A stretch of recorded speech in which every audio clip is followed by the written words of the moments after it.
September 11th, 2001, a day that changed the world forever. 20 years later, we remember and honor the 2,996 people who lost their lives in the terror attacks. Ivan Luis Carpio Bautista. Marlon Capito Bautista. The pain of that tragic day remains in the hearts of countless Americans, impossible for many to forget.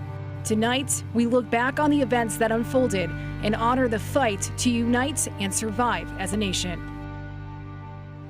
Well, 20 years ago today, our nation faced a horrific tragedy. Good evening and welcome to this special edition of Fox 35 Plus. I'm Christy Kern.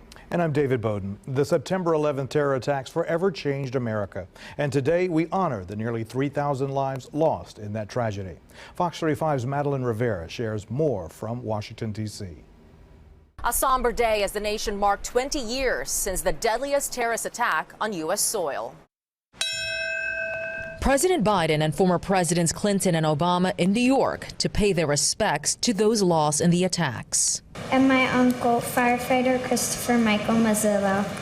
I know you're with us every day watching over us, and even though I never met you in person, I still miss you a lot. In Shanksville, Pennsylvania, the man who was president on that dark day paying tribute to the passengers on United Flight 93.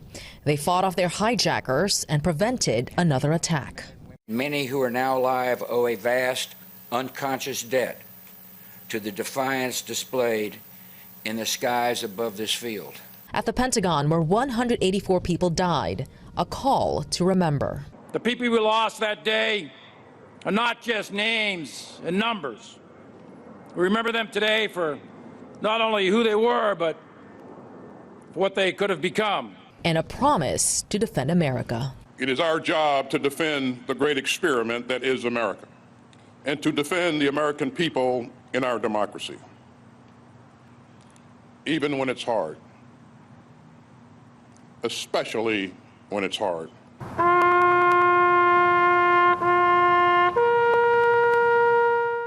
The president also making stops in Shanksville, Pennsylvania and at the Pentagon.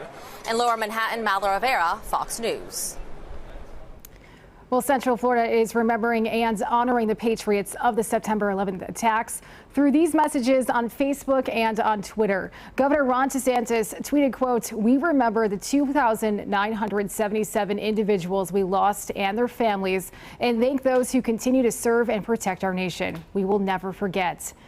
Mayor Buddy Dyer joined Orlando Fire and Police this morning to remember the first responders who lost their lives in the attacks.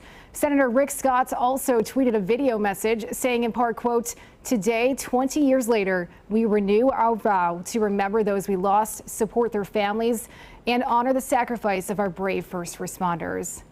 Also, Orange County Sheriff John Mina shared his own video message saying, quote, "We must always honor the sacrifice of those who lost their lives on 9/11.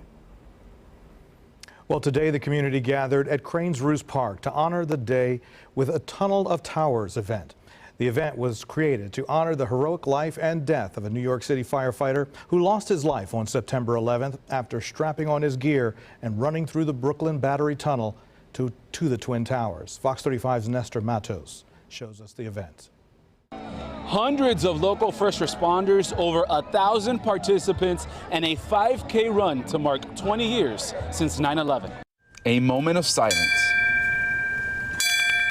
a salute, and a song.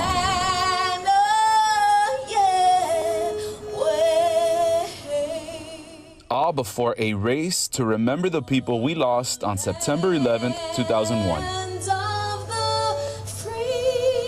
It was an emotional morning as hundreds made their way to Cranes Roost Park in Altamont Springs for the Tunnel to Towers 5K run and walk. First responders, military, their families, and some supporters. Many arrived dark and early to stretch before it began. I'm out here today just to remember all those that lost their life that day. When the sun rose, it was time to start the 3.1-mile run, a tribute to honor a New York City firefighter who died after strapping on his gear and running from the Brooklyn Battery Tunnel to the Twin Towers. It's just a real honor to represent Stephen Stiller and the FDNY. Seminole County firefighter Clay Dunkel ran with 35 pounds of gear on, crossing the finish line to honor everyone lost 20 years ago today. That's what Steven Stiller did. He wore all of his gear and ran from the tunnel to the towers, so it would be unfair if we didn't, you know? Teacher Angie Leeds ran. She tells me her son was born in 2001. She knows she will never forget. Now she says her job is to make sure those who weren't alive for the attacks know the meaning of Patriots Day. My students now were not born during that time, so it's something that they don't realize how much the world has changed. Central Florida has participated in the run for the last 9 years. I'm in Altamont Springs. Nestor Mato, Fox 35 News.